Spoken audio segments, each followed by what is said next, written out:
আসসালামু আলাইকুম বন্ধুরা, আমরা আছি এখন 300 ফিট পূর্বাচল, ল্যাংটা মাজা, রূপগঞ্জ, নারায়ণগঞ্জ, আলমদিনা রেস্টুরেন্ট 2।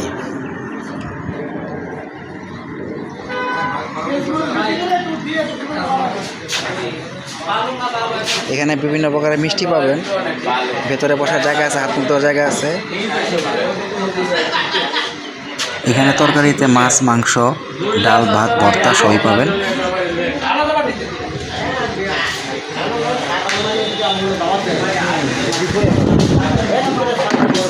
এই যে কাইম ভাই আছে, রুবেল আছে, আপনার ওই যে আমাদের খান সাহেব কথা বলতেছে কোন ভর্তা ভাজি এবং তরকারি খাবে সেই ব্যাপারে।